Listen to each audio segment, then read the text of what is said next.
और जब घरवाली तलाश करो, आजकल घरवाली कहां तलाश की जा रही? इंस्टाग्राम पे। अरे जो इंस्टाग्राम चला रही है वो तुझको कितना चलाएगी तू ये सोच। जो फेसबुक चला रही है, जो सोशल मीडिया पर आईडी बना के चला रही है, वो कल तुझको कितना उंगली पर नचाएगी तू सोच। अब तो वो दौर आ गया कि साहब मैंने सुना है कि एक एक लड़के की और एक एक लड़की की कई कई आईडी होती है, और कितने लड़के लड़की की आईडी बना के अपने ही दोस्तों को बेवकूफ बना के एक एक साल का रिचार्ज करवा लेते हैं। सब चल रहा है मार्केट में। जिसके मोबाइल में रिचार्ज खत्म हो गया, लड़की के नाम की आईडी बनाया, दूसरे दोस्त को मैसेज किया, हाय हेलो किया, सलाम भेजा, और उसके बाद जब देखा कि हाँ मामला बन गया है, अरे यार मेरे मोबाइल पे 1 साल वाला रिचार्ज करा दो, 800 रुपये का या कितने का 3600 का शायद रिचार्ज आता, रिचार्ज करा दिया, आईडी खत्म, बात खत्म। ये चल रहा है मार्केट।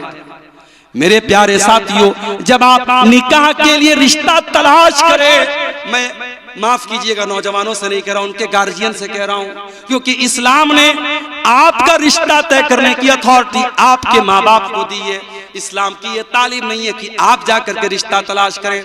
जब मेरी प्यारी माँ बहनों अपने घर के लिए बहू तलाश करने जाओ या अपनी बेटी के लिए दामाद तलाश करने जाओ, अल्लाह के नबी क्या फरमाते हैं? आपने फरमाया, इज़ा खतब इलैकुम मिम्मन तर्ज़ौन दीनहु व खुल्क़हु, जब तुम्हारे लड़का लड़की के लिए अच्छा रिश्ता आ जाए, दीनदार रिश्ता आ जाए, फज़व्विजूहु, तो जल्दी से तुम निकाह कर दो।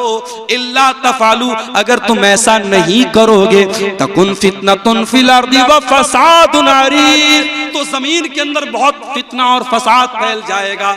आज कितनी खूबसूरत, कितनी दीनदार बच्चियां हैं, कितनी दीनदार लड़कियां हैं, अगर उनकी शक्ल सूरत में कुछ कमी हो जाए, किसी की हाइट थोड़ी कम हो जाए, किसी का रंग थोड़ा हल्का सांवला हो जाए, वो लड़कियों के रिश्ते नहीं लगते। मेरे प्यारे साथियों, वो जितनी भी 5 टाइम की नमाजी हो, आलिमा हो, मदरसे की बड़ी हो, लेकिन लोग रंग पे मरते हैं, लोग सूरत पे मरते हैं। शायर कहता है, इस दौर के आदमी अधूरे हैं, सूरतें तो मिलती हैं, सीरतें नहीं मिलती। इस दौर के लोगों ने आज सूरतों को मेयार बना के रखा है, सीरत को मेयार नहीं बनाया है। नतीजा ये है कि अच्छी दीनदार और कैरेक्टर वाली बच्चियां बेचारी वो बैठी हैं, और जो कैरेक्टरलेस है, खूबसूरत है, उसकी खूबसूरती पे लोग मर मिटे हैं। मेरे प्यारे साथियों, घर को अगर एक अच्छा घर बनाना है, परिवार की एक अच्छी तरबियत करना है, अपने अभी आपका बच्चा दुनिया में नहीं आया है, अभी शादी नहीं हुई है, शादी के पहले ही इस्लाम क्या कहता है? अगर आप एक अच्छे बाप बनना चाहते हैं, अपने होने वाले बच्चों के लिए एक अच्छी माँ का इंतजाम कीजिए, एक अच्छी बीवी अपने घर में लाइए। वल्लाहु जअल लकुम मिन अनफुसिकुम अज़वाजा, अल्लाह ताला ने तुम्हारे लिए तुम्हारे ही नफ्स में से तुम्हारी बीवियों को बनाया। तुम इंसान हो, तुम मर्द हो, अल्लाह ताला ने तुम्हारे लिए औरत को बनाया, तुम्हारी बीवी को बनाया। इस दुनिया में अगर मर्द अकेला है तो बहुत बड़ी नेमत से महरूम है। जो कुंवारे भाई हमारे हैं वो इस दर्द को बहुत अच्छी तरीके से समझते हैं। अल्लाह ताला ने बनाया है मर्द को औरत के लिए। आदम अलैहिस्सलातु वस्सलाम जन्नत में थे, सारी नेमतें उनके पास थी, लेकिन उनको अल्लाह ताला ने जब हव्वा को बनाया तब जाकर के उनका जीवन कंप्लीट हुआ, उनकी जिंदगी मुकम्मल हुई। जब तक हव्वा नहीं आई थी उनकी जिंदगी मुकम्मल नहीं हुई। तो जो लोग ये कहते हैं कि इस्लाम औरत को सम्मान नहीं देता, उनको जाके बता दो, अरे इस्लाम तो वो दीन है जो ये कहता है कि इस कायनात की, इस दुनिया की और इंसानियत की शुरुआत हुई है एक मर्द से और एक औरत से। इसीलिए अल्लाह के प्यारे नबी अपने हर खुतबे में कुरान की 3 आयतों को पढ़ा करते थे। उन 3 आयतों में से एक आयत सूरह निसा की भी आप पढ़ते थे, जिसमें अल्लाह ने फरमाया, या अय्युहन्नासुत्तकू रब्बकुम अल्लज़ी खलक़कुम मिन नफ्सिन वाहिदा, ऐ लोगो डरो अपने परवरदिगार से, डरो अपने रब से जिसने तुमको एक जान से यानी आदम से पैदा किया। व खलक़ मिनहा ज़ौजहा, और आदम से उसने हव्वा को बनाया। वबत्त मिनहुमा रिजालन कसीरन व निसाआ, और अल्लाह ने आदम और हव्वा से इंसानी नस्ल को आगे बढ़ाया। इसका मतलब ये हुआ कि आदम जब तक हव्वा के बगैर थे, आदम अधूरे थे, आदम इनकम्प्लीट थे। आदम मुकम्मल हुए हव्वा के पैदा होने के बाद, और जब आदम और हव्वा दोनों पैदा हो गए तो उन दोनों के जरिए फिर इंसानी नस्ल को अल्लाह ताला ने, वही बात अल्लाह ताला कुरान के 14वें पारे में कह रहा है, अपना एहसान जता रहा है, अपना उपकार बयान कर रहा है, अपना एहसान बता रहा है। वल्लाहु जअल लकुम मिन अनफुसिकुम अज़वाजा, अल्लाह ने तुम्हारे लिए तुम्हारे जोड़े बनाए। तुम मर्दों तुम्हारे लिए औरत को बनाया, तुम औरतों तुम्हारे लिए मर्द को बनाया। आजकल पता है क्या हो रहा है? चाइना वगैरह में ऐसे रोबोट बनाए जा रहे हैं कि आदमी को औरत की जरूरत न पड़े, औरत के टाइप का रोबोट बना रहे हैं। औरत के लिए ऐसा रोबोट बना रहे जो मर्द का काम करे, उसको मर्द की जरूरत ना पड़े, वो रोबोट से उसका काम चल जाए। दुनिया इस तरीके के जितने ढकोसले करना चाहे कर ले। अल्लाह ने जो फितरत बनाई है, ये रोबोट के जरिए मर्द और औरत की जिंदगी मुकम्मल नहीं हो सकती मेरे प्यारे साथी। इसीलिए अल्लाह ने कुरान के दूसरे पारे में मियां बीवी के रिश्ते को कितने प्यारे अंदाज में अल्लाह ने बयान किया। फरमाया हुन्ना लिबासुल लकुम व अंतुम लिबासुल लहुन्ना, ऐ पतियों तुम्हारी पत्नियां तुम्हारे लिए लिबास हैं, ऐ शौहरों तुम्हारी बीवियां तुम्हारे लिए लिबास हैं, ऐ बीवियों तुम्हारे शौहर तुम्हारे लिए लिबास है। अब्दुल गफ्फार साहब ब्लेजर पहन के क्यों आए हैं, सदरी क्यों पहनते हैं? उन्हें लगता है कि भाई हमारे ऊपर कुर्ता पैजामा और सदरी या कुर्ता पैजामा ब्लेजर ये लिबास हम पर जचता है, जमता है, अच्छा लगता है, हम इस कपड़े में ठीक ठाक नजर आते हैं, हम वो कपड़ा पहनते हैं। हमारा नौजवान बेचारा वो टी शर्ट क्यों पहनता है, वो जींस की पैंट क्यों पहनता है, कोई औरत वो साड़ी क्यों पहन रही है, वो जो है सलवार और कमीज क्यों पहन रही है? इंसान लिबास वो पहनता है जो लिबास उसको अच्छा लगता है, उसमें वो खूबसूरत नजर आता है। अल्लाह ने फरमाया हुन्ना लिबासुल लकुम व अंतुम लिबासुल लहुन्ना, मर्दों के लिए शौहर के लिए बीवी लिबास है और बीवी के लिए शौहर लिबास है। इसका मतलब ये हुआ कि दोनों एक दूसरे को सुंदर बनाते हैं। अगर शौहर की जिंदगी से बीवी को निकाल दो, बीवी की जिंदगी से शौहर को निकाल दो, उनकी जिंदगी बदसूरत हो जाएगी, उनकी जिंदगी की सुंदरता खत्म हो जाएगी, उनकी जिंदगी की ब्यूटी खत्म हो जाएगी। हुन्ना लिबासुल लकुम व अंतुम लिबासुल लहुन्ना, ऐ शौहरों तुम्हारी बीवी तुम्हारे लिए लिबास है, ऐ बीवियों तुम्हारे शौहर तुम्हारे लिए लिबास है। कभी गौर करना मेरे भाइयों, चंद दिनों की शादी के बाद पति पत्नी के बीच में जो प्यार होता है, जो मोहब्बत होती है, सारी जिंदगी माँ बाप के साथ बच्चा रहता है वो मोहब्बत नहीं होती, बहन के साथ भाई रहता है वो मोहब्बत नहीं होती, भाई भाई के साथ रहता है वो मोहब्बत नहीं होती, जो 1 महीने की शादी के बाद हो जाती है। 1 महीना शादी का गुजरता है, लड़का अररिया का रहने वाला है, कटिहार का सीमांचल का रहने वाला है, उसकी नौकरी लग गई गल्फ में, सऊदी में, कुवैत में, दुबई में नौकरी लग गई। लड़का नौकरी के लिए बाहर जा रहा है, टिकट बन गया, वीजा आ गया, लड़के ने बैग पैक किया। जैसे ही घर के बाहर जाने लगा, उसकी बीवी, जिसको उसके घर में आए सिर्फ 1 महीना हुआ है, बीवी लिपट करके रोने लगती है। उतना माँ भी नहीं रोई, उतना भाई भी नहीं रोए, उतना बाप भी नहीं रोया। वो बीवी जो भी 1 महीना हुआ है निकाह करके तेरे घर में आई है, वो बीवी क्यों रो रही है? वो नकली आंसू नहीं बहा रही है, वो झूठे आंसू नहीं बहा रही है, वो सच्चे आंसू बहा रही है। वो क्यों रो रही है? उसके दिल में ये प्रेम कहां से आया, ये प्यार कहां से आया? ये इंस्टाग्राम से नहीं आया, ये स्नैपचैट से नहीं आया, ये व्हाट्सएप से नहीं आया, ये फेसबुक से नहीं आया, ये सोशल मीडिया से नहीं आया, ये किसी हराम तरीके से नहीं आया। ये प्रेम, ये प्यार, ये मोहब्बत जो बीवी के दिल में शौहर का पैदा हुआ है, जो शौहर के दिल में बीवी की पैदा हुई है, ये मोहब्बत अल्लाह ने पैदा की है। हुन्ना लिबासुल लकुम व अंतुम लिबासुल लहुन्ना, औरत शौहर अपनी बीवी के लिए लिबास है, बीवी अपने शौहर के लिए लिबास है। और अल्लाह ने बड़ी प्यारी बात कही, फरमाया अल्लाह ने तुम्हारे जोड़े तुम ही में से बनाए। इंसान का जोड़ा इंसान से बनाया, मर्द के लिए औरत को बनाया। ऐसा नहीं कि इंसान की शादी जिन्नात से हो जाए। ये कभी कभी जो लोग कहते हैं फला जिन्नात औरत के ऊपर सवार हो गया, औरत को परेशान कर रहा है, 99% वो फ्रॉड होता है, झूठ होता है, लड़की का कहीं और चक्कर होता है और वो ये कहती है जिन्नात मुझे परेशान कर रहा है। कई केस हुए हैं ऐसे, जब उन लड़कियों को धमकाया जाता है और अकेले में जब उनसे पूछताछ की जाती है तब मालूम होता है घर वाले शादी कहीं और कर रहे हैं और उसकी सेटिंग कहीं और वो मामला क्या है, जिन्नात परेशान कर रहा है, जिन्नात परेशान कर रहा है। जिन्नात विन्नात किसी जिन्नात जिन होते हैं दुनिया में, जिन्नात हैं और जिन्नात में भी मेल और फीमेल दोनों होते हैं। ये भी सुन लीजिए, जैसे मर्दों में मेल फीमेल होते हैं वैसे जिन्नात में भी मेल फीमेल होते हैं। आप जब आप लैट्रीन में जाते हैं, पाखाने में जब आप जाते हैं तो अल्लाह के नबी ने कौन सी दुआ सिखाई है? किसी को याद है बाबू? याद है लैट्रिन में जाने की दुआ याद है? बताओ सुनाओ। अल्लाहुम्मा इन्नी अऊज़ु बिका मिनल खुबुसी वल खबाइस।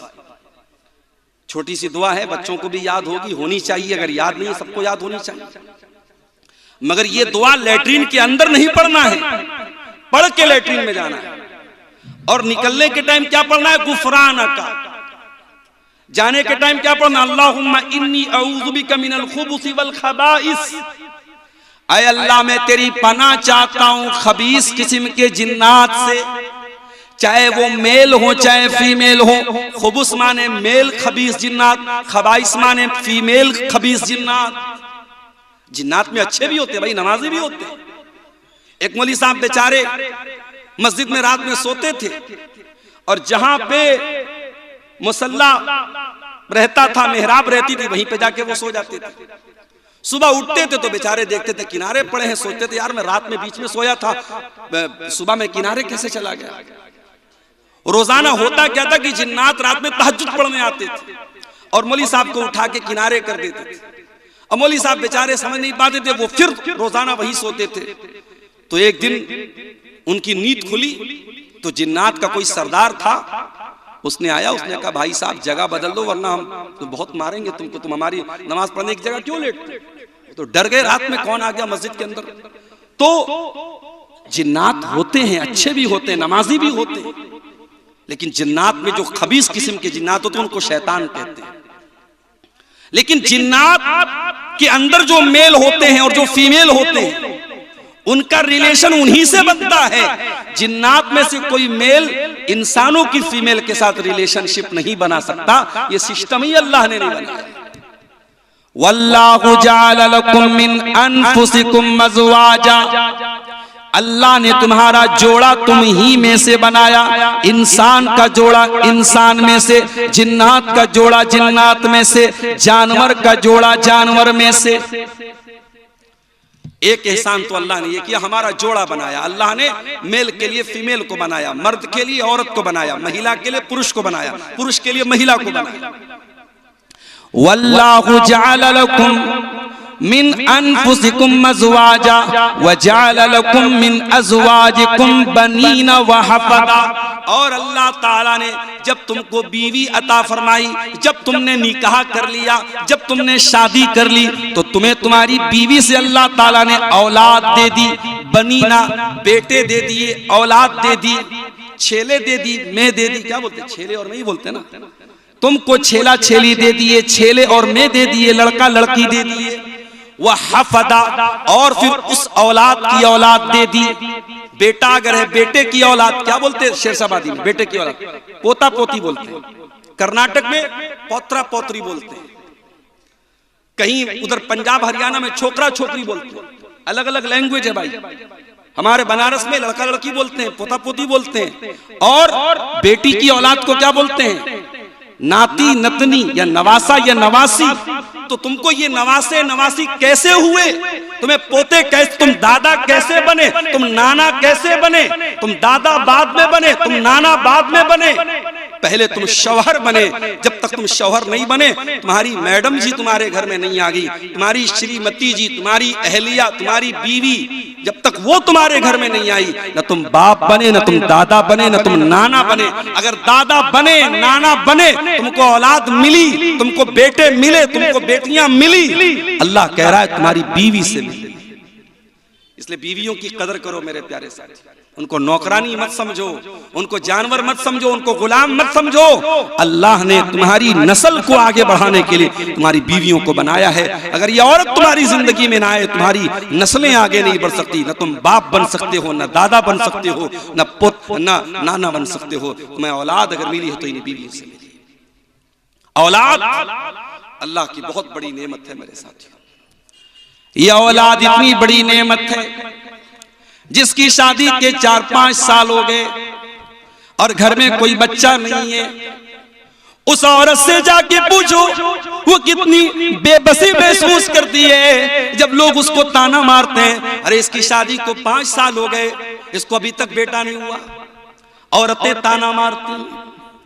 उस आदमी के ऊपर लोग सवाल उठाने लगते हैं, अरे तेरी शादी को 5 साल हो गए, तुझे औलाद क्यों नहीं हो रही? वो बेचारा सफाई देता है, नहीं मेरे अंदर कोई कमी नहीं है, डॉक्टरों की सारी रिपोर्ट क्लियर है, मेडिकल की सारी रिपोर्ट क्लियर है, डॉक्टर कह रहे हैं बस अल्लाह की मर्जी है, तुम्हें औलाद हो सकती है। ये औलाद कितनी बड़ी नेमत है। उस इंसान से पूछो जिसके घर में बच्चे नहीं है, जिसके आंगन में बच्चों की मुस्कुराहट नहीं है, जिसकी गोद में कोई बच्चा नहीं है, उस औरत से जाके पूछो, उस आदमी से जाके पूछो।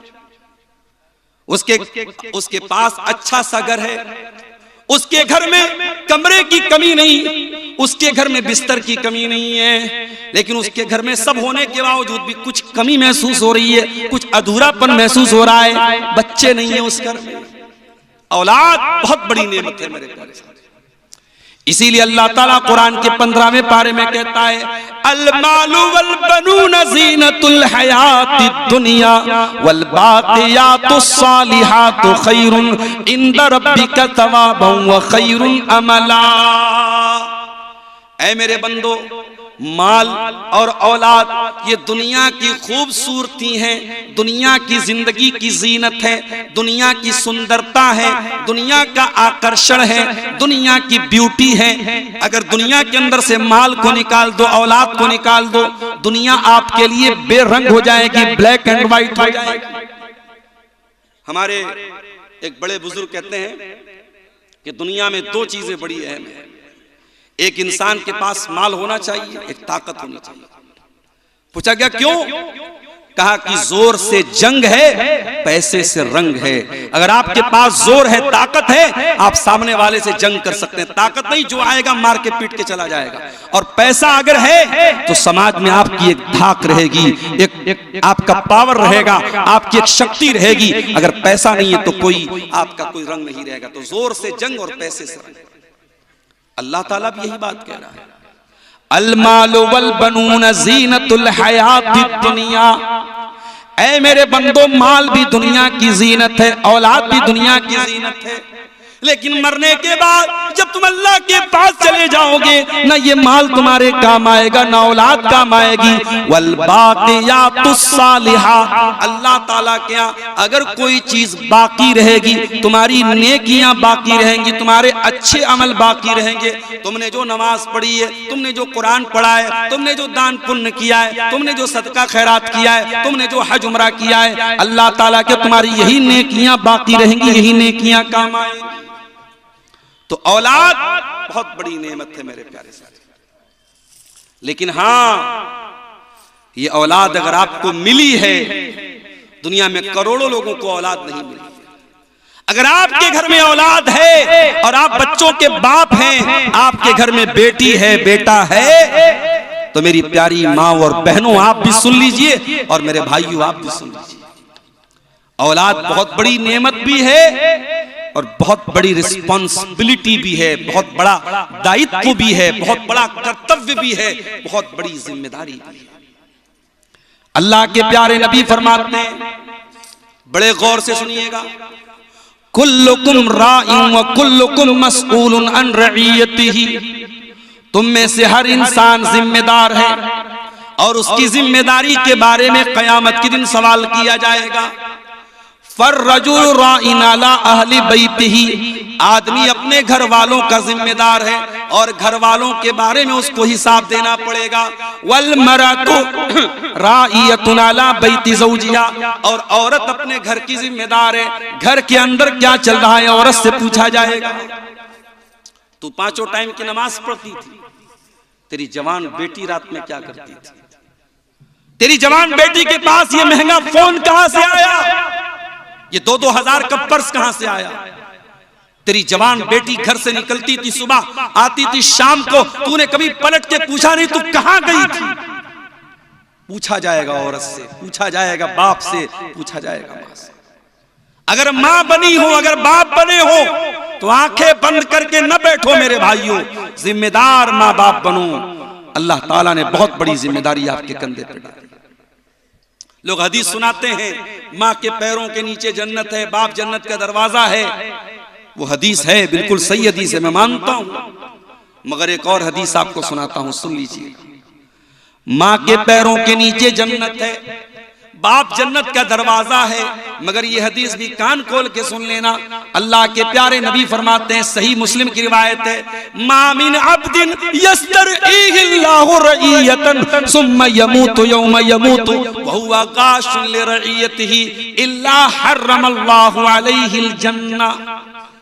जो इंसान उसके कंधे पर अल्लाह ताला कोई जिम्मेदारी डाल दे, उसको गार्जियन बना दे, उसको बाप बना दे, उसको माँ बना दे, उसको छेला दे दे, उसको मैं दे दे, वो बेटी का बाप बन जाए, वो बेटे का बाप बन जाए, ये जिम्मेदारी अल्लाह ताला उसके कंधे पे डाल दे और फिर वो मर जाए इस हाल में कि अपने दायित्व का निर्वहन नहीं कर रहा था, अपनी रिस्पॉन्सिबिलिटी को पूरा नहीं कर रहा था, अपनी जिम्मेदारी को अदा नहीं कर रहा था, बाप होने का फर्ज नहीं निभा रहा था, माँ होने का फर्ज नहीं निभा रही थी, क्या होगा उसका? हर्रमल्लाहु अलैहिल जन्नह। उस माँ के ऊपर, उस बाप के ऊपर जन्नत हराम है, हराम है, हराम है। अल्लाह, जन्नत हराम है। आप कहते हैं माँ के पैरों के नीचे जन्नत है, आप कहते हैं बाप जन्नत का दरवाजा है। अल्लाह के नबी कहते हैं अगर बाप ने बाप होने का हक अदा नहीं किया, अगर माँ ने माँ होने का हक अदा नहीं किया तो उस माँ के लिए जन्नत हराम है, उस बाप के लिए जन्नत हराम है। मेरे प्यारे साथियों, आज मसला क्या है? आज सबके पास मोबाइल है, घर में बच्चों के पास भी मोबाइल, माँ के पास भी मोबाइल, बाप के पास भी मोबाइल है।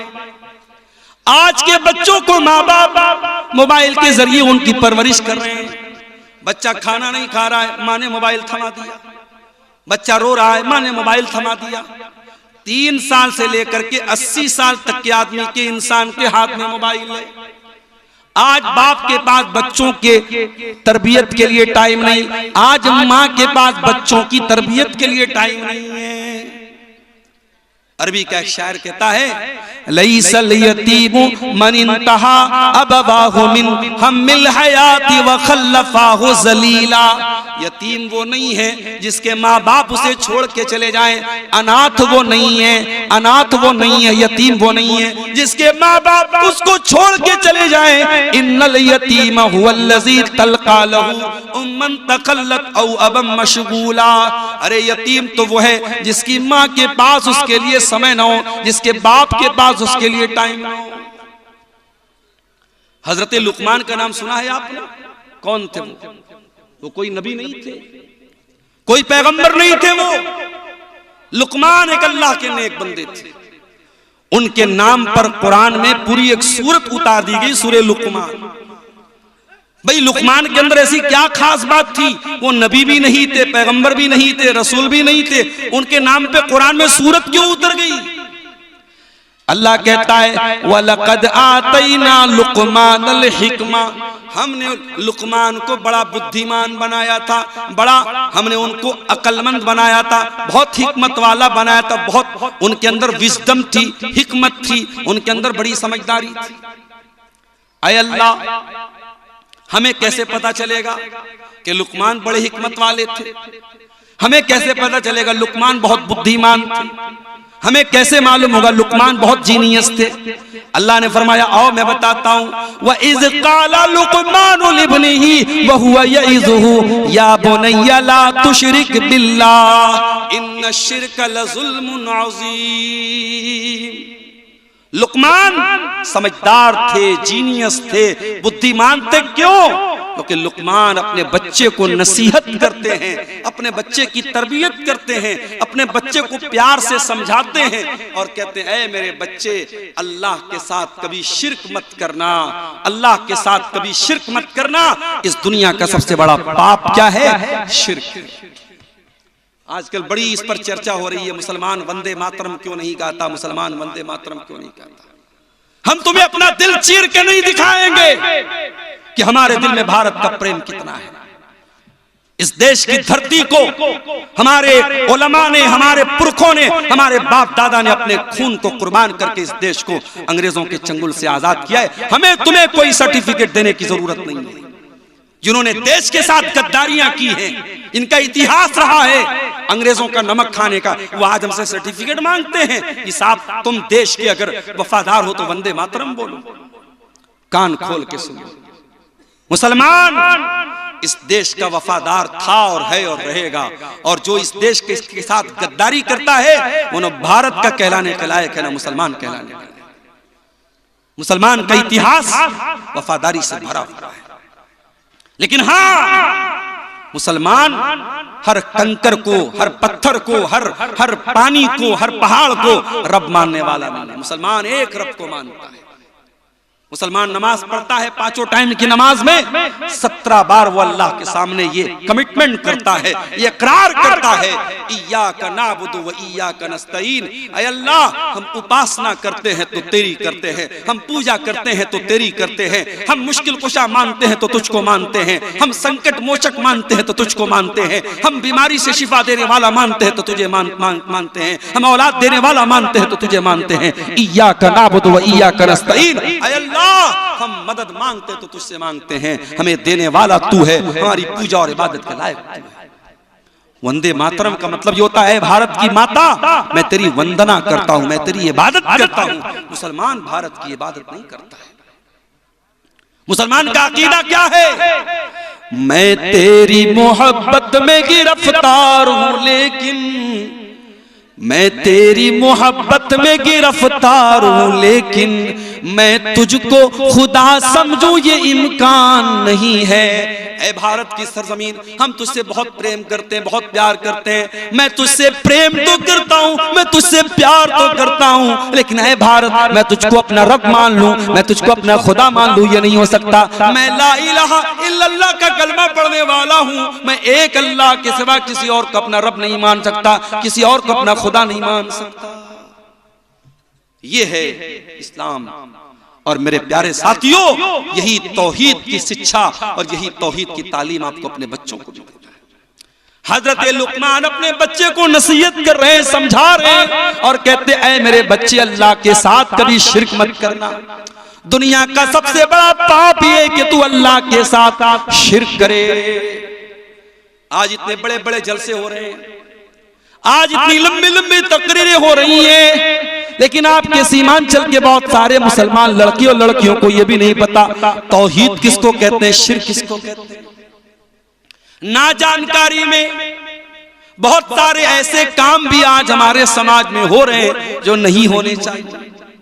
इसी अररिया की सरजमीन पर मुझे लोगों ने बताया इज्तिमा हो रहा है। कैसा इज्तिमा हो रहा है? तबलीगी जमात के लोगों का इज्तिमा हो रहा है। क्या हो रहा है उसके अंदर? कभी आप गौर कीजिएगा, उस तबलीगी जमात के इज्तिमा में कभी तौहीद पर बात नहीं होगी, कभी अकीदे पर बात नहीं होगी, कभी शिर्क को शिर्क नहीं कहा जाएगा, कभी बिदअत को बिदअत नहीं कहा जाएगा। उसने सिर्फ मीठी मीठी बातें बताई जाएंगी।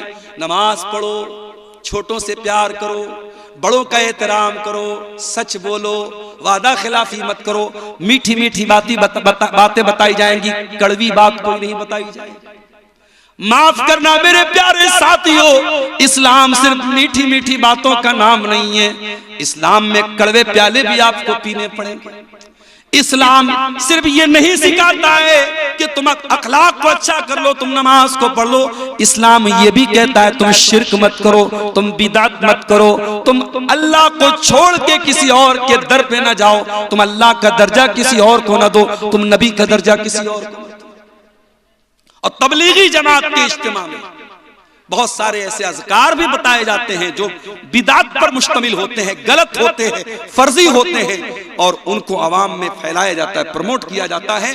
और अफसोस की बात है कि आपकी शेरशाबादी बरादरी में और आपकी अहले हदीस जमात में इस तरीके के तबलीगी इज्तिमा को प्रमोट किया जाए और अहले हदीस अफराद वहां पर बुलाए जाएं, ये बिल्कुल भी मुनासिब नहीं है।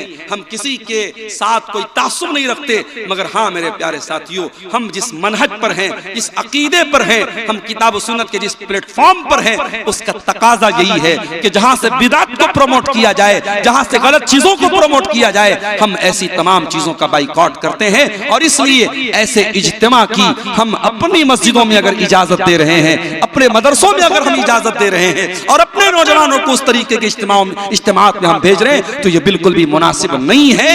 हमें और आपको इससे सचेत रहना चाहिए। नबियों ने यही काम किया है, अपने बच्चों को उन्होंने सबसे पहले अकीदे का पाठ पढ़ाया है।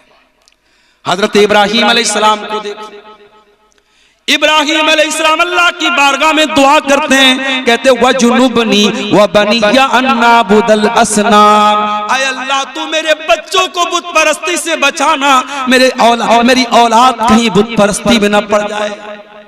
ऐसी हिमांचल के मुसलमानों, तुमने अगर अपने बच्चों की चिंता नहीं की, उनको तौहीद का पाठ नहीं पढ़ाया, उनको कुरान और हदीस का पाठ नहीं पढ़ाया, उनको सही तरीके पर नमाज पढ़ना नहीं सिखाया, आने वाला जमाना बड़ा नाजुक है। उनको कोई अपने रंग में रंग देगा, कोई अपनी विचारधारा में लपेट लेगा, कोई अपने मसलक और अकीदे में लपेट लेगा।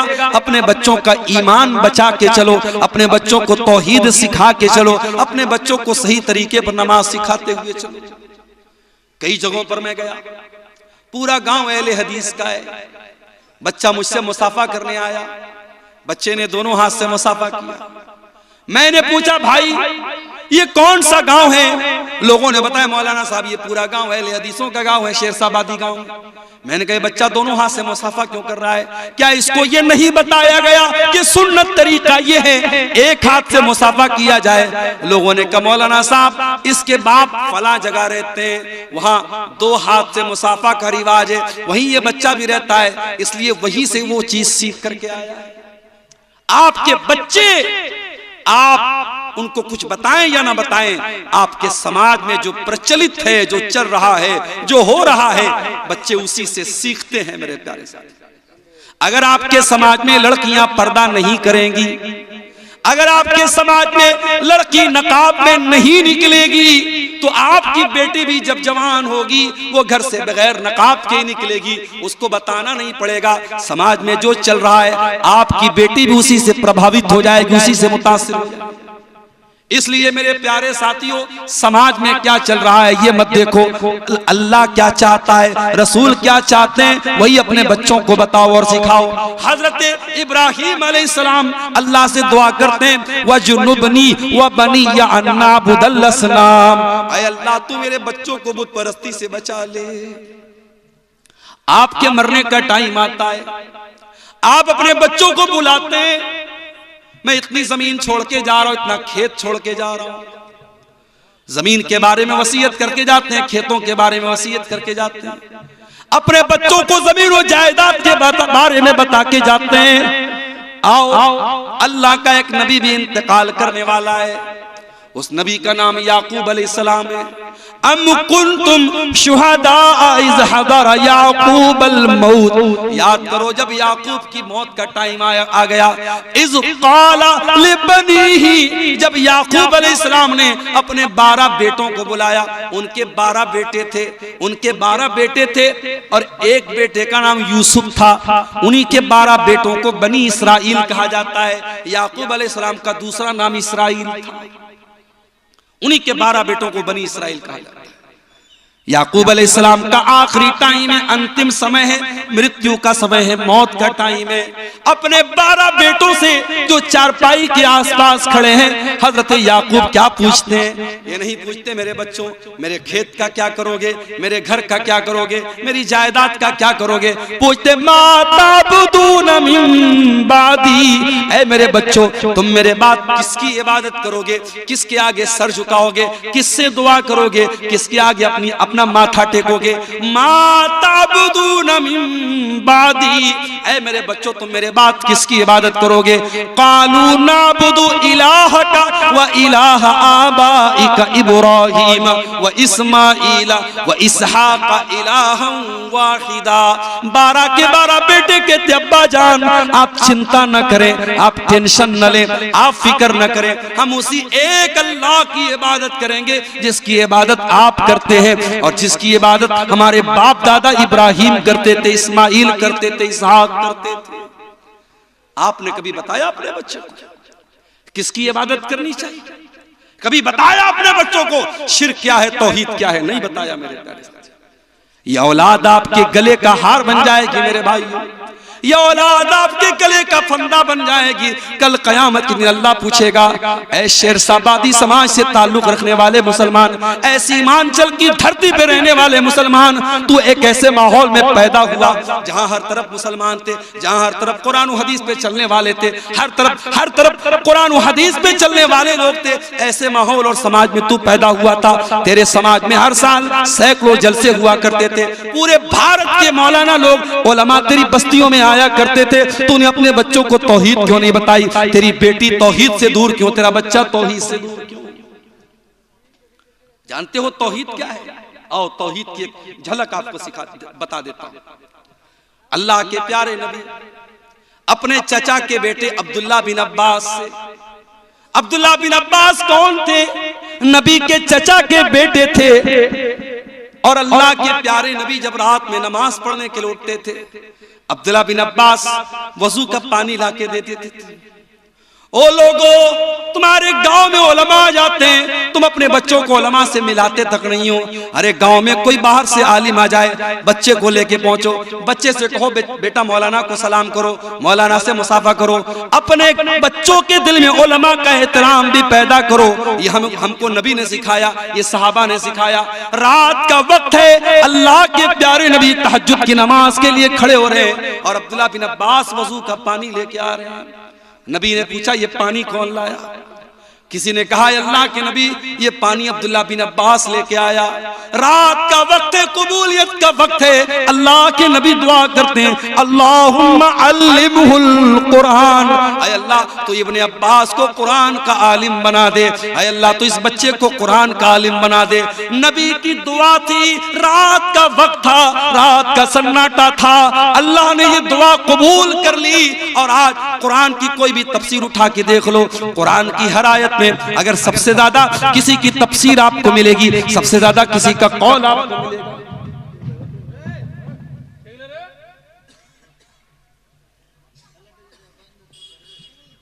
सबसे ज्यादा किसी का कौल आपको मिलेगा तो अब्दुल्ला बिन अब्बास का मिलेगा।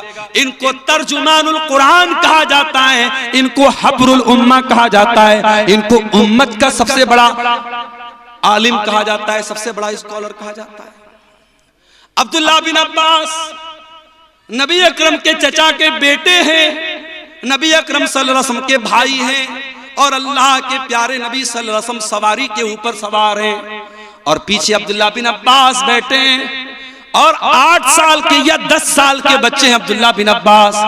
अल्लाह के प्यारे नबी सल्लल्लाहु अलैहि वसल्लम कहते हैं, या गुलाम, ऐ मेरे बच्चे, इज़ा सअलता फस्अलिल्लाह व इज़ा इस्तअनता फस्तईन बिल्लाह। ऐ मेरे बच्चे, जब भी सवाल करना अल्लाह से सवाल करना, जब भी मदद मांगना अल्लाह से मदद मांगना। इहफज़िल्लाह यहफज़का इहफज़िल्लाह तजिदहु तुजाक। ऐ मेरे बच्चे, तू अल्लाह के कानून की रक्षा करना, तू अल्लाह के संविधान की रक्षा करना, तू अल्लाह के कानून की हिफाजत करना, अल्लाह तेरी हिफाजत करेगा। क्या प्यारी बात कह दी अल्लाह के।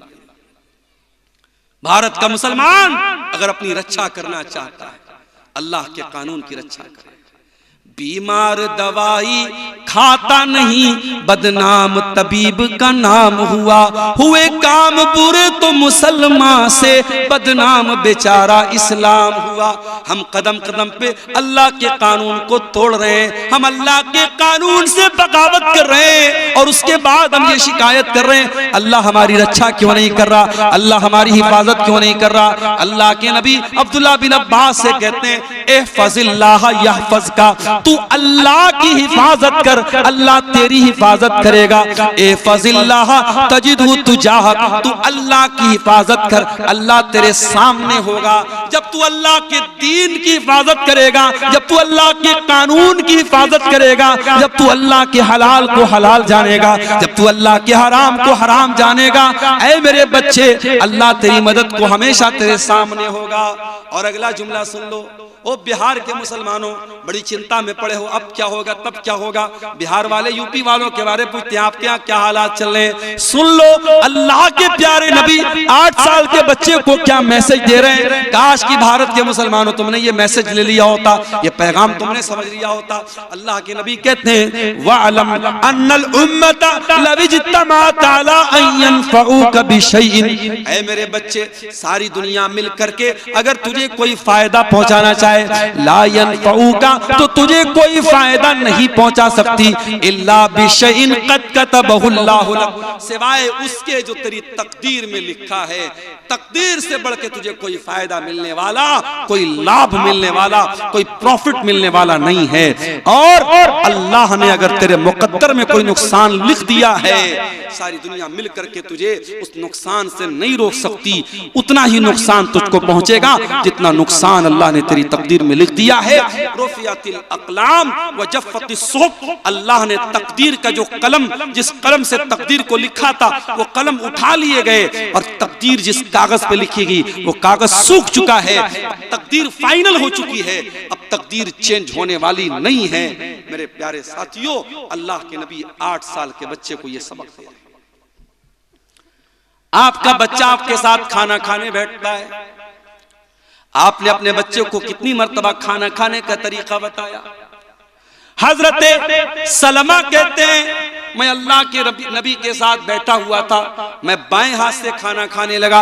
अल्लाह के प्यारे नबी ने फरमाया, कुल बे यमीनिक, ऐ बच्चे दाहिने हाथ से खाना खा, व कुल बिस्मिल्लाह, और बिस्मिल्लाह पढ़ के खाना खा, व कुल मिम्मा यलीका, और अपने सामने से खाना खा, पूरी प्लेट में तू हाथ मत घुमा। हजरत सलमा कहते हैं, अल्लाह के प्यारे नबी ने मुझे खाने का जो तरीका बता दिया, सारी जिंदगी मुझे वो तरीका याद रहा, और उसी तरीके पर मैं खाना खाता रहा। बच्चों की आप तरबियत जैसी करेंगे मेरे प्यारे साथियों, बच्चे उसी सांचे में ढलते चले जाएंगे। और ये भी याद रखिए, औलाद को सुधारना है तो पहले अपने आप को सुधारना पड़ेगा। अगर आप नशा करेंगे, बच्चे से बीड़ी मंगवाएंगे, बच्चे से सिगरेट मंगवाएंगे, बच्चे से मधु मंगवाएंगे, बच्चे से गुटखा मंगाएंगे, बच्चा आपको जो चीजें ला के दे रहा है, कल वो चीजें अगर बच्चा खुद इस्तेमाल कर रहा है तो इसमें हैरान होने की कोई जरूरत नहीं है। आप अगर अपने बच्चों को सिगरेट से रोकना चाहते हैं, बीड़ी से रोकना चाहते हैं, गुटखा से रोकना चाहते हैं, तो आपको खुद रुकना पड़ेगा। और मैं कहना चाहूंगा अपने समाज के उन नौजवानों से जो किसी भी प्रकार का नशा करते हैं, चाहे वो शराब का नशा हो, चाहे वो ड्रग्स का नशा हो, चाहे वो सिगरेट का नशा हो, चाहे वो बीड़ी का नशा हो, चाहे वो गुटखा का नशा हो, अपने नौजवानों से कहना चाहूंगा, क्यों अपने आप को हलाक कर रहे हो, क्यों अपने शरीर को बर्बाद कर रहे हो। अरे ये नशा करते करते एक दिन तुम बर्बाद हो जाओगे, तुम्हारा शरीर छल्ली हो जाएगा, न तुम बीवी के काबिल बचोगे, न बच्चों के बाप बनने के काबिल बचोगे, न जमीन पे चलने के काबिल बचोगे। जाओ कैंसर हॉस्पिटलों में जाके देखो, सिगरेट पीने वाले और गुटखा खाने वाले हजारों की तादाद में आपको कैंसर की बीमारी में मुब्तला मिलेंगे। क्यों? अपने आप को आत्महत्या की तरफ और सुसाइड की तरफ लेके जा रहे हो। ऐ शराब पीने वाले इंसान, ये शराब जिसे तेरी शरीयत में उम्मुल खबाइस कहा गया, तमाम बुराइयों की जड़ कहा गया, और जिस शराब को पी करके जब तू अपने घर में आएगा तो इस बात की गारंटी नहीं है कि तेरा हाथ तेरी बीवी के दामन तक जाएगा, या तेरी माँ के गरेबान तक जाएगा, या तेरी बहन के गरेबान तक जाएगा। जिस शराब को पी करके तू हलाल और हराम को भूल सकता है, ऐ मुसलमान, अल्लाह के वास्ते उस शराब की लानत को छोड़ दे। और अगर तू ये कहता है कि नहीं मुझे तो शराब की लत लग चुकी है, मुझे तो गुटखे की लत लग चुकी है, तो आओ मैं तुम्हें बताता हूँ। सब मदीना के अंदर सहाबा शराब पिया करते थे, शराब की लत थी उनको, शराब उनके दस्तरखान पे रखी रहती थी। मगर जब कुरान की आयत नाजिल होती है, सूरे मायदा की आयत नाजिल होती है, या अय्युहल्लज़ीना आमनू इन्नमल खम्रु वल मैसिरु वल अंसाब, ऐ ईमान वालो, ये शराब, ये जुआ, वल अज़लाम, और ये किस्मत का हाल मालूम करने के लिए जो तुम पासे फेंकते हो, इन्नमल खम्रु वल मैसिरु वल अज़लाम, फरमाया ये तमाम की तमाम चीजें रिजसुम मिन अमलिश शैतान, ये आस्ताने, वल अंसाब, ये आस्ताने, ये सब गंदे काम है, शैतान के काम है। फजतनिबूहु लअल्लकुम तुफ्लिहून, ऐ ईमान वालो, शराब से बचो, जुए से बचो, इन तमाम हराम चीजों से बचो, तुम कामयाब तभी हो सकते हो। इन्नमा युरीदु शैतानु अन युकिया बैनकुमुल अदावत वल बग़ज़ा फिल खम्रि वल मैसिर, ऐ ईमान वालो, शैतान तो यही चाहता है तुम शराब पी के बहक जाओ, तुम जुए के चक्कर में एक दूसरे को मारना पीटना शुरू कर दो, तुम शराब पियोगे तो एक दूसरे से लड़ाई करोगे, झगड़ा करोगे। वयसुद्दकुम अन ज़िक्रिल्लाहि व अनिस सलाह, शैतान तो यही चाहता है तुम शराब के चक्कर में नमाज छोड़ दो, तुम जुए के चक्कर में नमाज छोड़ दो। फहल अंतुम मुंतहून, तो ऐ ईमान वालो, तुम शराब को छोड़ोगे या नहीं छोड़ोगे, तुम नशे को छोड़ोगे या नहीं छोड़ोगे। जब कुरान की आयत नाजिल हुई, नबी के साहबा ने ऐलान कर दिया, इंतहाइना इंतहाइना, ऐ अल्लाह, हम शराब को अब हाथ नहीं लगाएंगे, हम जुए को अब हाथ नहीं लगाएंगे। सहाबा ने अपने घर से शराब के बर्तन निकाल दिए, शराब के प्याले निकाल दिए, जिस घड़े में वो शराब रखते थे, जिस बर्तन में वो शराब रखते थे, उन्होंने बर्तन को भी तोड़ दिया, बर्तन को भी फेंक दिया। तुम ये कहते हो हमको लत लग गई, सहाबा को भी लत थी, मगर जब अल्लाह की मोहब्बत और रसूल की मोहब्बत आ जाए मेरे प्यारे साथियों, उसके बाद इंसान कोई बहाना नहीं करता है, कोई एक्सक्यूज नहीं करता है। ये तेरी मोहब्बत का इम्तिहान है, तुझे शराब से ज्यादा मोहब्बत है या अल्लाह से ज्यादा मोहब्बत है, तुझे सिगरेट से ज्यादा मोहब्बत है या अल्लाह से ज्यादा मोहब्बत है। अगर तू सिगरेट छोड़ने को तैयार नहीं है, तू शराब छोड़ने को तैयार नहीं है, तू गुटखा छोड़ने को तैयार नहीं है, इसका मतलब ये हुआ कि तेरे दिल में अल्लाह की मोहब्बत कम है, सिगरेट की ज्यादा है, शराब की ज्यादा है, गुटखे की ज्यादा है। और मेरा अल्लाह कुरान में कहता है, वल्लज़ीना आमनू अशद्दु हुब्बन लिल्लाह, ईमान वाले सबसे ज्यादा अगर मोहब्बत करते हैं तो अल्लाह से करते हैं। आपको अपने ईमान का जायजा लेने की जरूरत है, अपने ईमान पर नजरसानी करने की जरूरत है। मेरे साथी, औलाद की तरबियत करो मेरे भाई, औलाद को नेक बनाना है, पहले अपने आप को नेक बना लो। कल जुमा का दिन है, सूरह कहफ आप पढ़ेंगे, सूरह कहफ में एक वाकया अल्लाह ने बयान किया। हजरत मूसा अलैहिस्सलाम और हजरत खज़िर अलैहिस्सलाम दोनों जा रहे थे और दोनों का गुजर एक बस्ती के पास से हुआ। बस्ती वाले बड़े कंजूस और बखील थे। इन दोनों ने बस्ती वालों से खाना मांगा, दोनों भूखे थे, प्यासे थे, इन्होंने खाना मांगा। फ़अबौ अन युदय्यिफूहुमा, तो वो बस्ती वालों ने खाना देने से इनकार कर दिया। कुछ लोग होते हैं बड़े कंजूस होते हैं, रात में 2 बजे भी मुकर्रिर तकरीर करने पहुंचे। इसी सीमांचल में ऐसा भी मेरे साथ हुआ, मैं पहुंचा, लोगों ने कहा मौलाना साहब पहले खाना खा लीजिए, और खाना लाए, गरम गरम खाना, ताजा ताजा खाना जो उन्होंने तैयार करके रखा था उलमा को। और कहीं ऐसा भी हुआ, मैं रात में पहुंचा हूं तो पता लगा साहब रोटी भी खत्म है, चावल भी खत्म है, गोश्त भी ठंडा है। मैंने कहा भैया गरम करके ले आओ, तो कोई गरम करने वाला नहीं है, कोई चूल्हा नहीं है। और फिर कहीं ऐसा भी हुआ खाना ही खत्म हो गया। तो होता है मेरे भाई, समाज में हर तरीके के लोग होते हैं। कहीं मेहमानों की इज्जत करने वाले लोग भी हैं, कहीं मेहमानों को जलील करने वाले लोग। कहीं ऐसा भी हुआ आलिम पहुंचा है, लोगों ने उसको हाथों हाथ लिया है। कहीं ऐसा भी हुआ है आलिम को पहुंचने में देर हो गई, तो लोगों ने कहा है कि अगर हमारा बस चलता तो रस्सी में बांध करके आलिम को मारेंगे और पीटेंगे। इसी सीमांचल में ऐसा भी हुआ है मेरे साथी।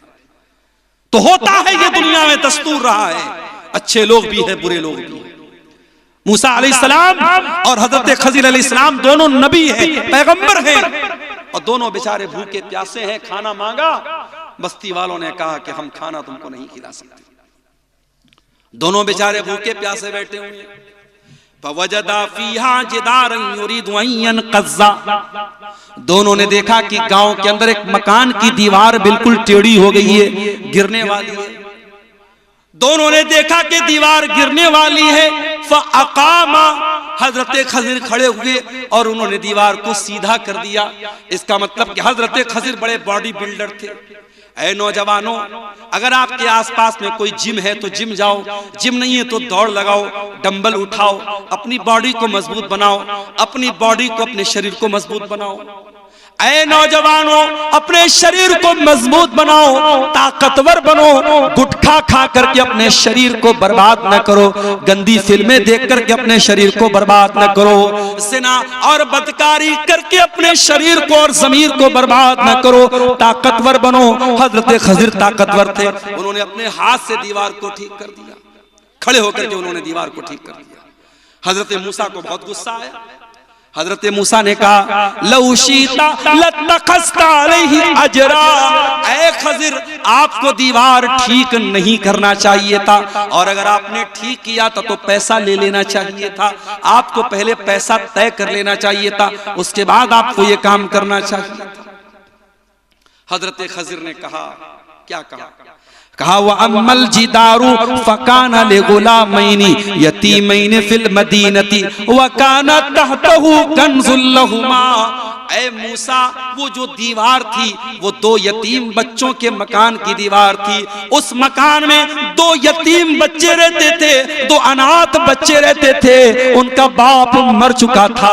वकाना अबूहुमा सालिहा, लेकिन बाप बहुत नेक था, बाप बहुत दीनदार था, और बाप ने मरने से पहले अपने बच्चों के लिए दीवार के नीचे खजाना छुपा करके रखा था। अगर दीवार गिर जाती, खजाना सामने आ जाता और गांव वाले लूट लेते। फ़अरादा रब्बुका अन यबलुगा अशुद्धहुमा व यस्तखरिजा कंज़हुमा, अल्लाह ने मुझको हुक्म दिया कि ऐ खज़िर, जाके दीवार ठीक कर दो। नेक बाप था, नेक बाप के अनाथ बच्चे हैं, बाप का खजाना लुट जाएगा। अल्लाह ने मुझको उनके खजाने को बचाने का हुक्म दिया।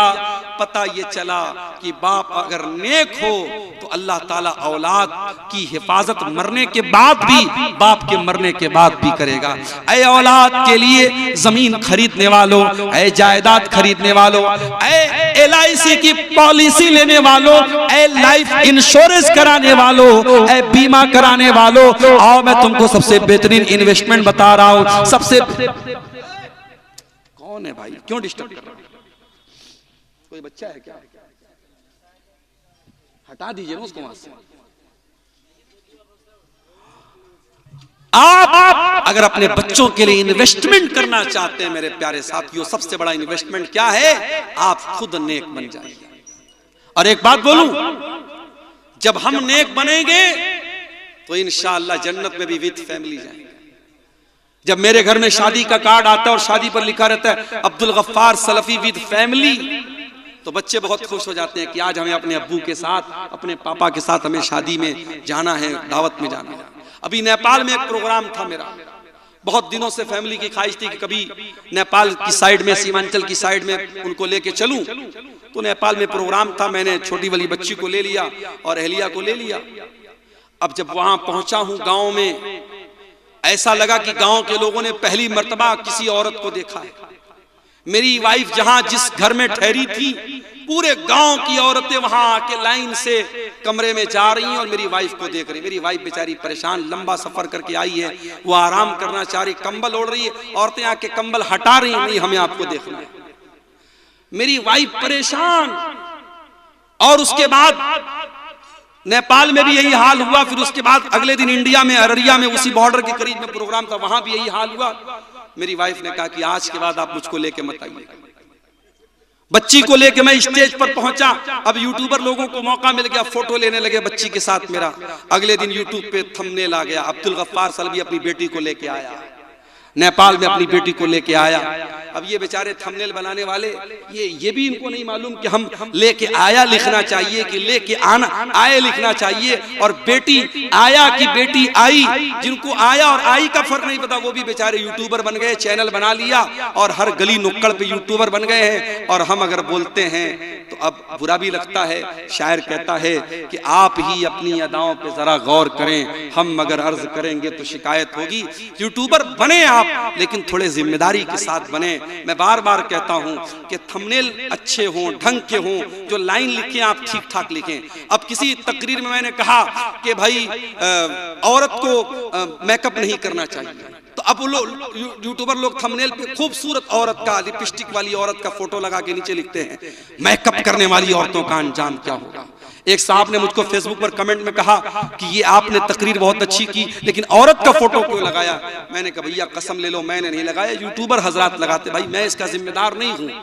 अच्छा, मेरे नाम से बहुत सारे पेज भी बना के रखे इन लोगों ने फेसबुक पर, अब्दुल गफ्फार सलफी तकरीर, अब्दुल गफ्फार सलफी पेजेस और अब्दुल गफ्फार सलफी जो है लेक्चर्स, और मेरे नाम से पेज बने हैं। किसी के 40,000 फॉलोअर है, किसी के 1 लाख फॉलोअर है, और फेसबुक पर मेरी तकरीरें चल रही हैं, उसमें उल्टे सीधे थंबनेल है, मुझे खुद नहीं मालूम। लोग मुझसे मैसेज करके पूछते हैं कि आपने ऐसा थंबनेल क्यों डाला, आपने ऐसी फोटो क्यों डाली।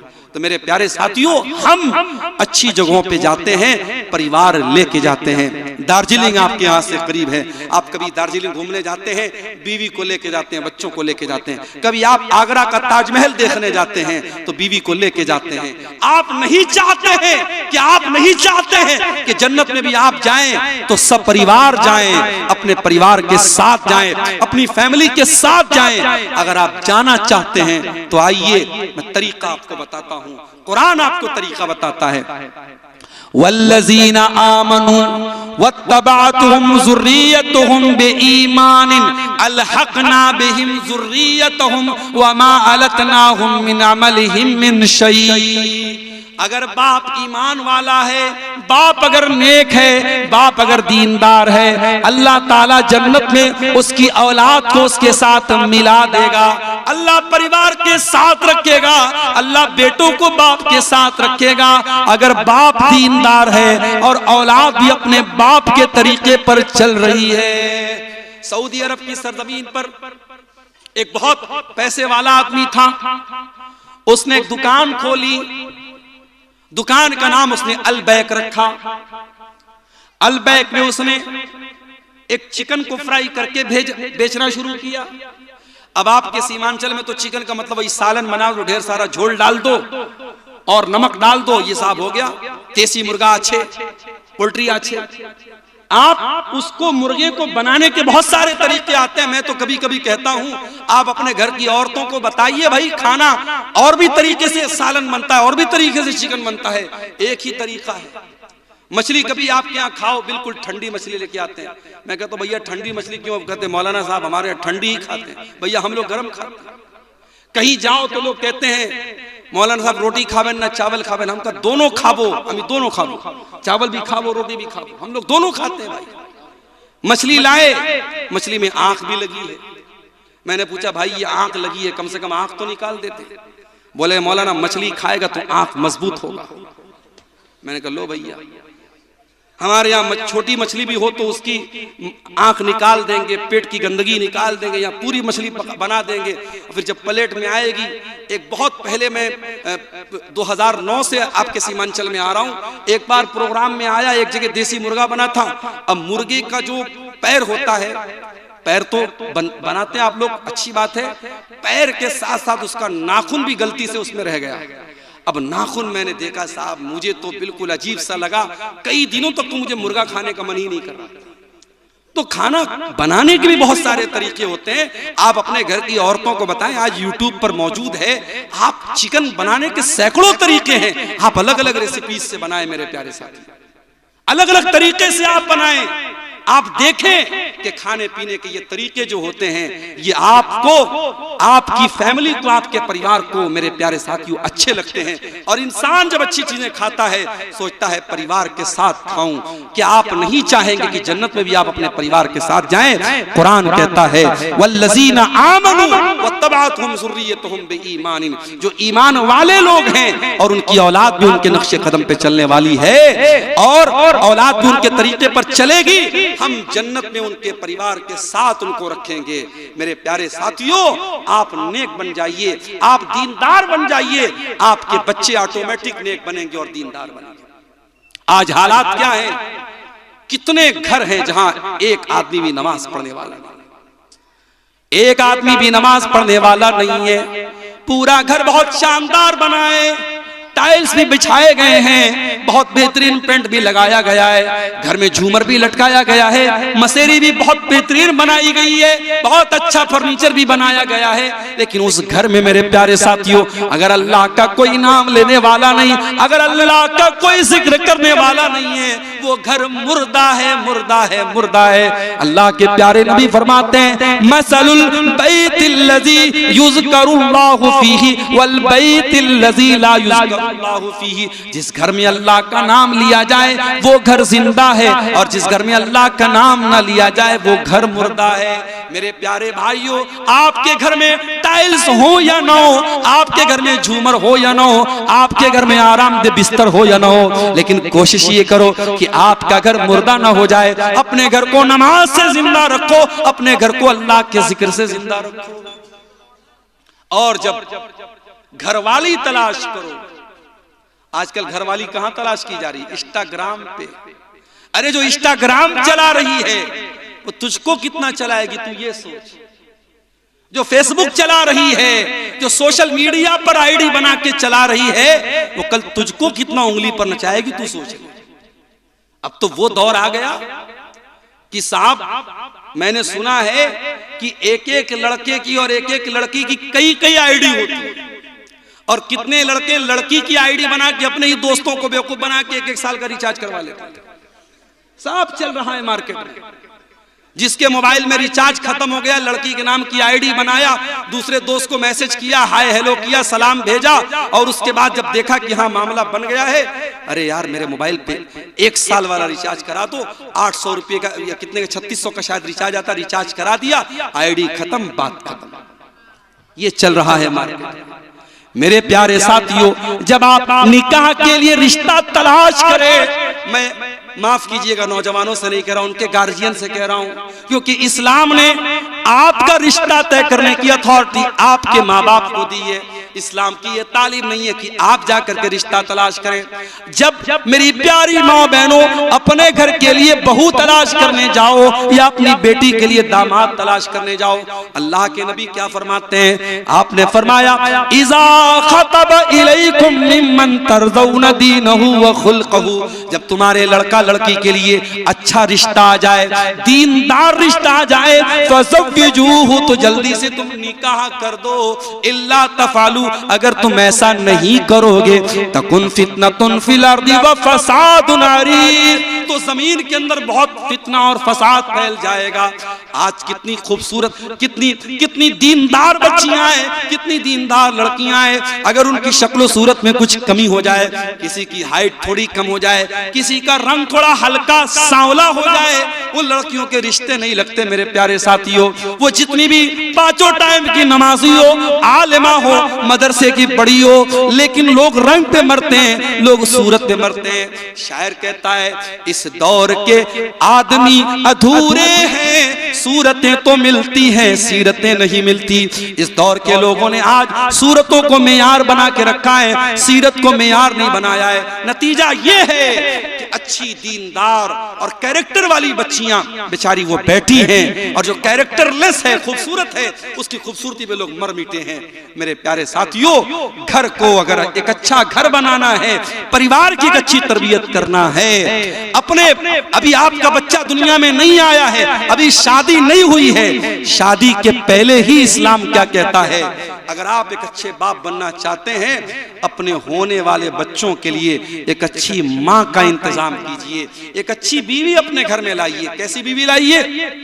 आइए अल्लाह के नबी से पूछते कैसी बीवी अपने घर में लाना चाहिए। अल्लाह के नबी ने फरमाया, लियत्तखिज़ अहदुकुम क़ल्बन शाकिरा व लिसानन ज़ाकिरा व ज़ौजतन मुमिनतन तुईनुहु अला अम्रिल आखिरा। ओ लोगों, तुम्हें 3 चीजें अपने घर में लानी चाहिए। 3 चीजों को घर में ले आओ, 3 चीजों को खजाना बना लो, 3 चीजों को स्टोर कर लो। क़ल्बन शाकिरा, एक तो अपने सीने में ऐसा दिल पैदा कर लो जो अल्लाह ताला का शुक्रिया अदा करने वाला हो। व लिसानन ज़ाकिरा, और ऐसी जबान अपने मुंह में पैदा कर लो जो हर हाल में अल्लाह ताला का जिक्र करने वाली हो। व ज़ौजतन मुमिनतन तुईनुहु अला अम्रिल आखिरा, और ऐसी नेक बीवी अपने घर में लेके आओ जो दीन के कामों में, शरीयत के कामों में तुम्हारा सपोर्ट करे, तुम्हारी मदद करे। ऐसी बीवी मेरे प्यारे साथियों लेके आओ। और मैंने एक नज्म लिखी थी औरत के ऊपर। उस नज्म में मैंने एक बड़ी प्यारी बात कही थी कि अल्लाह ताला ने औरत को जज्बात की ऐसी ताकत दी है। औरत अपने जज्बात के जरिए बहुत सारी बातें मनवा सकती है, जो बातें मर्दों के अंदर जो है नहीं होती हैं, वो औरत के जरिए वो काम हो जाता है। मैंने वो नज्म लिखी थी, सुन लीजिए उसको। मैंने कहा था, क्या खूब जमाने में तक़द्दुस है, हया है, क्या खूब जमाने में तक़द्दुस है, हया है, ना शर्म किसी आंख में, ना सर पे रिदा है। रिदा मीन्स चादर। आज न किसी की आंख में शर्म है, न सर पे चादर है। जिस हुस्न को खातून तू ताकत है समझती, कोई खूबसूरत लड़की है, वो समझती है कि मैं खूबसूरत हूं तो ये मेरी बड़ी ताकत है। जिस हुस्न को खातून तू ताकत है समझती, ये हुस्न भी खालिक की, तेरे रब की अता है। ये हुस्न भी अल्लाह ने तुझे दिया है। अल्लाह जब चाहेगा तेरा हुस्न छीन लेगा। कोई खूबसूरत है, कल बदसूरत हो जाएगा, लिहाजा अपनी खूबसूरती पे नाज नहीं करना चाहिए। तू कीमती गौहर है अगर खुद को समझ ले, तू राह से हट जाए तो फितना है, बला है। कुदरत ने तुझे गर्मी जज्बात अता की, औरत को अल्लाह ताला ने जज्बात की गर्मी दी है। कुदरत ने तुझे गर्मी जज्बात अता की, तक़वा के भरम तोड़ दे वो नाज़ो अदा है। शैतान ने तुझे आलेकार अपना बनाया। आज के दौर में शैतान का सबसे बड़ा हथियार क्या है? औरत है। औरत के जरिए शैतान बड़े बड़े आलिमों को, बड़े बड़े मदरसे वालों को, बड़े बड़े दीनदार लोगों को भी शैतान गलत रास्ते पे डलवा रहा है, औरत को इस्तेमाल करके। औरत का फितना एक ऐसा फितना है जो बड़े बड़े मुत्तकी लोगों के तकवा को भी तोड़ सकता है। तो कहता है शायर, कहता है, मेरी नज़्म है, शैतान ने तुझे आले कार अपना बनाया, हर सिमत फवाहिश है, खबासत है, ज़िना है। आजादी निस्वा के हंसी ख्वाब दिखाकर, आजादी निस्वा के हंसी ख्वाब दिखाकर, इस्मत के लुटेरों ने तेरा सौदा किया है। औरत की आजादी का नारा लगा के उसकी इज्जत का जनाजा निकाला गया है। नस्लों की हिफाजत भी हुई तेरे हवाले। औरत को अल्लाह ताला ने माँ का दर्जा दिया। माँ कौन है? जो नस्लों की हिफाजत करे। एक औरत अगर पढ़ी लिखी है, एक औरत अगर दीनदार है, पूरी नस्ल, पूरी खानदान की वो सही तरीके से परवरिश कर सकती है। नस्लों की हिफाजत भी हुई तेरे हवाले, ये कीमती दर्जा भी तुझे रब से मिला है। बेरहम है वो लोग जो बेटी के हैं कातिल, बेरहम है वो लोग जो बेटी के हैं कातिल, सीने में उन्हें कल्ब नहीं संग मिला है। बेटी को जो पालोगे जहन्नम से बचोगे, बेटी को जो पालोगे जहन्नम से बचोगे। ये कीमती दौलत है, ये नेमत है, अता है। और आखिरी शेर समाप्त फरमाएं, तू मरियम ज़हरा के तक़द्दुस की अमी है। ऐ औरत, तू मरियम के तरीके पर चलने वाली है, तू हजरत फातिमा ज़हरा के तरीके पे चलने वाली है। तू मरियम ज़हरा के तक़द्दुस की अमी है, तू इल्म अमल ज़ुहद वरा दर्स वफा है, तू इल्म अमल ज़ुहद वरा दर्स वफा है। तो औरत के जरिए मेरे प्यारे साथियों घर बनता भी है, घर बिगड़ता भी है। इसलिए अपने बच्चों की अगर तरबियत करना है तो अपने घर के लिए एक दीनदार औरत को भी आपको लाना पड़ेगा। कुछ चीजें और बयान करके मैं अपनी गुफ्तगू खत्म करूंगा, तकरीबन 2 बज रहे हैं। एक दो चीजें और आप सुन लीजिए। अगर औलाद की तरबियत करना है तो एक बहुत जरूरी चीज बता रहा हूं, उसको नोट कर लीजिए। आपको अपने घर को हराम कमाई से भी बचाना है। अगर आप अपने बच्चों से प्यार करते हैं, सूद का कारोबार मत कीजिए, ब्याज का पैसा घर में मत लाइए, रिश्वत का पैसा घर में मत लाइए, हराम का सट्टे का पैसा घर में मत लाइए। क्यों? सुन लीजिए, अल्लाह के प्यारे नबी फरमाते हैं मानबत लहबुन मिन सोतिन फन्नारु औला बिही। जिस जिस्म की परवरिश हराम कमाई से की जाएगी, जिस शरीर के अंदर हराम कमाई का खून दौड़ेगा, वो जिस्म जहन्नम की आग में डाला जाएगा, वो जिस्म जहन्नम की आग में जलेगा। क्या आप ये चाहेंगे आपका बच्चा जहन्नम की आग में जले? अरे आप कैसे चाहेंगे मेरे भाई। मैं कार से जाता हूँ, परिवार साथ में बैठा है, ड्राइवर साहब ने कहा मौलवी साहब उतर जाइए, सीएनजी भरवाना है। मैंने कहा क्यों भैया, उतरना क्यों है? ड्राइवर ने कहा सीएनजी जब भरी जाती है तो खतरा होता है कहीं सिलेंडर फट ना जाए, गाड़ी में विस्फोट ना हो जाए, इसलिए सुरक्षा के दृष्टिकोण से, परिवार की हिफाजत के लिए, जान की हिफाजत के लिए परिवार को और लोगों को गाड़ी से उतार दिया जाता है। हम अपने परिवार से इतनी मोहब्बत करते हैं, 5 मिनट के लिए सीएनजी भरी जा रही है, हम कार में बैठने नहीं देते, बच्चों को उतार देते हैं।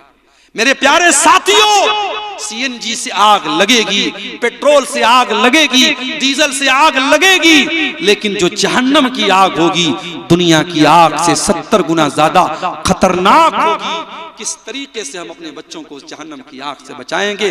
कुरान कहता है कू अनफुसकुम व अहलीकुम नारा, ऐ ईमान वालों बचा लो अपने आप को और अपने घर वालों को जहन्नम की आग से। आय अल्लाह हम कैसे बचाएं? हजरत अली फरमाते हैं अल्लिमुहुम व अद्दिबुहुम, अपने बच्चों को तालीम दिलाओ, अपने बच्चों को अदब दिलाओ। मुझे मालूम है इसी सीमांचल के कुछ बच्चे हमारे बनारस में भी पढ़ते हैं, जामिया सलफिया बनारस में, और हमारे मदरसे में जहां मैं पढ़ाता हूं, जामिया सलफिया की शाख है वो मदरसा, वहां भी पढ़ते हैं बच्चे। आसान नहीं होता है। बहुत सारे बच्चे ऐसे भी होते, मैं जानता हूं, पर्सनली उनको जानता हूं, बेचारे वो जामिया में पढ़ भी रहे हैं और अलग से कोई काम भी कर रहे हैं, ताकि माँ बाप गरीब हैं, खेती करने वाला बाप है, किसान बाप है, बाप किसी तरीके से परिवार को चला रहा है, बच्चे को पढ़ाई करना है, माँ बाप पर बोझ नहीं बनना चाहता है, पढ़ाई के साथ साथ वो एक्स्ट्रा काम कर रहा है अपने आप को चलाने के लिए। मेरे प्यारे साथियों, ऐसे भी तालीम हासिल करके कोई सलफी बना है, कोई मदरी बना है, कोई तैमी बना है, कोई सनाबली बना है, कोई मोहम्मदी बना है। ये बच्चों को जो आप आलिम बनाते हैं या दीन का इल्म सिखाते हैं या अदब सिखाते हैं या बच्चियों को किसी अच्छे बनात के इदारे में आप डाल के उनको आलिमा बनाते हैं, ये भी जहन्नम की आग से बचाने का एक तरीका है। मेरे प्यारे साथियों, अगर हमें और आपको अपने बच्चों की तरबियत करना है, अल्लाह ताला कुरान में कह रहा है अपने बच्चों को जहन्नम की आग से बचाओ, हमें इसके लिए भी इंतजाम करना चाहिए। मेरे साथियों, हराम कमाई से अपने परिवार को बचाना है और जहन्नम की आग से अपने बच्चों को बचाना है। और एक दुआ अल्लाह ने सिखाई है कुरान के 26वें पारे में, जिसकी उम्र 40 साल की हो चुकी है। जो जाहिर है जब आदमी 40 साल का होता है, बेटे बड़े हो जाते हैं, बेटियां बड़ी हो जाती हैं, हो सकता है एक आध दो बेटे की शादी भी कर देता है, क्योंकि आपके सीमांचल में तो शादी बहुत जल्दी हो जाती है। लड़कियों की शादी मैंने सुना 15-16 साल की उम्र में हो जाती है, लड़कों की शादी 20 साल में हो जाती है। तो अगर 40 साल का आदमी हुआ है तो हो सकता है किसी लड़की की शादी भी कर चुका हो, किसी लड़के की शादी भी कर चुका हो। तो ये जो जिंदगी का समय होता है 40 साल, ये एक ऐसा समय होता है जब इंसान जिंदगी का बहुत कुछ चीजें देख चुका होता है। 40 साल की उम्र होने के बाद इंसान अगर कोई गलत काम करे तो वो ये नहीं कह सकता मैं बहक गया था, मैं भटक गया था। नहीं, 18 साल वाला 20 साल वाला बहक सकता है, भटक सकता है, ये माना जा सकता है। क्यों? अभी उसके अंदर उतनी समझ नहीं है, उतनी मैच्योरिटी नहीं है। लेकिन जो 40 साल का हो चुका है वो समझदार हो चुका है। और अगर 40 साल का होने के बाद वो कोई गलत काम कर रहा है, सोच समझ के गलत काम कर रहा है। अब ये जो दुआ मैं बता रहा हूं जरा सुनिएगा। हत्ता इज़ा बलग अशुद्धहु, जब इंसान ताकत को पहुंच जाए, वह बलग 40 सनतन, और 40 साल का हो जाए, क़ाल रब्बी औज़िनी अन अश्कुरा निअमतक अल्लती अनअमत अलैया व अला वालिदैया। इंसान को ये दुआ करनी चाहिए। जितने 40 साल के हो चुके हैं, मैं दुआ बोल रहा हूं, यूट्यूब पे रिकॉर्ड हो रही है। अगर आपको ये दुआ नहीं सुनने में आ रही है, नहीं समझ में आ रही है, जाके कुरान खोल लेना और कुरान के 26वें पारे में शुरू में आपको ये दुआ मिल जाएगी। हर आदमी जो 40 साल का हो चुका है, चाहे वो औरत है, चाहे वो मर्द है, चाहे वो माँ है, चाहे वो बाप है, उसको ये दुआ पढ़नी चाहिए। रब्बी औज़िनी अन अश्कुरा निअमतक अल्लती अनअमत अलैया। ऐ अल्लाह, तू मुझे तौफीक दे दे। ऐ अल्लाह, मैं तेरी नेमत का शुक्रिया अदा करूं। मैं 40 साल का हो चुका हूं। ऐ अल्लाह, जिंदगी का आधे से ज्यादा टाइम गुजर चुका है, क्योंकि आम तौर से जिंदगी इस उम्मत की जो एवरेज उम्र है, अल्लाह के नबी ने फरमाया 60 से 70 साल की उम्र इस उम्मत की एवरेज उम्र है। तो आप जब 40 साल के हो गए, इसका मतलब यह हुआ कि अब जिंदगी की दोपहर हो चुकी है, अब जिंदगी की शाम होने वाली है, अब जिंदगी का ज्यादा हिस्सा गुजर चुका है। तो अल्लाह से दुआ करते हैं, ऐ अल्लाह, तू मुझे तौफीक दे कि मैं तेरी नेमत का शुक्रिया अदा करूं, जो नेमत तूने मुझको दी और मेरे माँ बाप को दी। वअन अअमल सालिहन तर्दा, और अल्लाह तू मुझे तौफीक दे मैं ऐसा नेक अमल करूं, दुनिया खुश हो या ना खुश हो, मोहल्ले वाले खुश हो या ना खुश हो, गांव वाले खुश हो या ना खुश हो, ऐ अल्लाह तू खुश हो जाए, तू राजी हो जाए। नेक अमल कौन है? इससे अल्लाह राजी हो जाए। इसलिए बंदा दुआ क्या कर रहा है? अल्लाह ऐसे नेक अमल की तौफीक दे जिससे तू खुश हो जाए। वो अस्लिह ली फी ज़ुर्रियती, और ऐ अल्लाह तू मेरी औलाद की इस्लाह फरमा दे, मेरी औलाद को ठीक कर दे। इन्नी तुबतु इलैका, इन्नी तुबतु इलैका व इन्नी मिनल मुस्लिमीन। ऐ अल्लाह मैं तुझसे तौबा कर रहा हूँ, ऐ अल्लाह मैं तेरी तरफ रुजू कर रहा हूँ, और ऐ अल्लाह मैं मुसलमानों में से हूँ। ये दुआ है जो अल्लाह ने सिखाई है। मेरे प्यारे साथियों, औलाद से मोहब्बत करते हो तो ये दुआ जरूर पढ़ा करो। 40 साल के होने के बाद ये दुआ जरूर पढ़ा करो। और एक और दुआ बता रहा हूं जो कुरान के 19वें पारे में है, उसको भी याद कर लेना।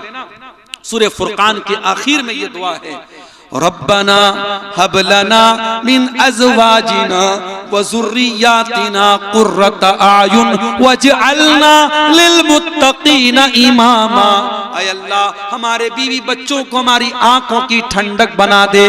वजअलना लिलमुत्तक़ीना इमामा, और ऐ अल्लाह हमें मुत्तकियों का इमाम बना दे।